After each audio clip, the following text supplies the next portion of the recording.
Who are you supporting, by the way, between Donald Trump and Joe Biden? So there's no way that I could vote for Joe Biden. I do still consider myself progressive, liberal on some issues, conservative on some issues, libertarian on some issues.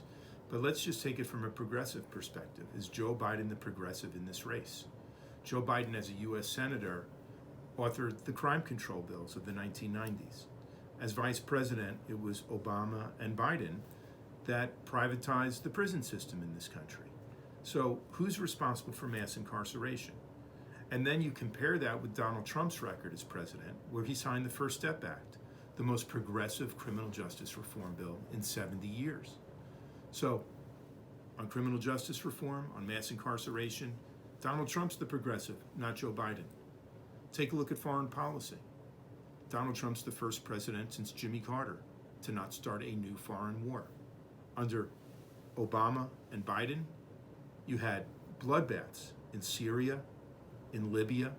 We're talking about something like 800,000 Syrians killed, 60,000 Libyans killed, 10 million Syrians displaced, refugees, one of the biggest refugee crises of the past century.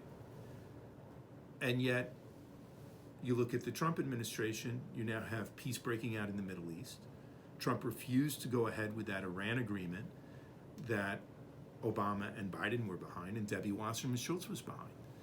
So there's no way that I could support Joe Biden.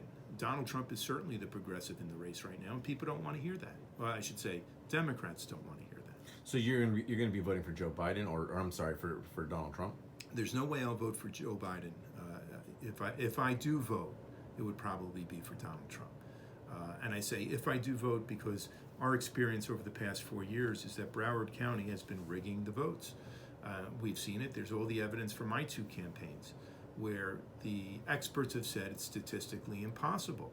Well, how do you get results that are statistically impossible? The way you get it, according to the experts, is by rigging the source code of the software, which is proprietary. We can't even inspect the software.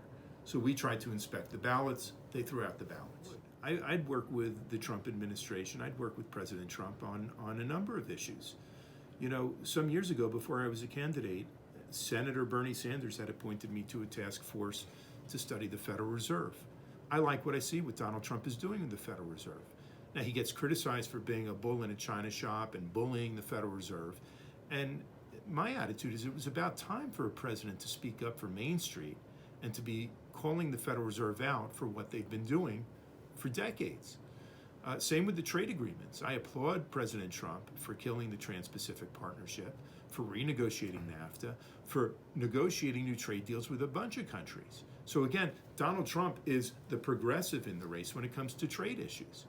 I would work with the Trump administration on reforming our election system. It's a horrible system. I agree that we should have voter ID. You need ID for just about anything. To get on an airplane, to buy a bottle of booze, you need an ID. And the canard that somehow it's racist to require people to have an ID to vote is just a partisan talking point for the Democrats.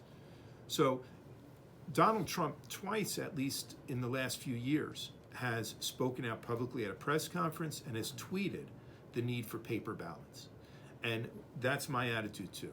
We need to have a paper ballot system to get away from these electronic voting machines that anyone can hack. It's not just the Russians, believe me. It's just about any sophisticated tech company in the world or foreign intelligence agency in the world could hack into our electronic systems.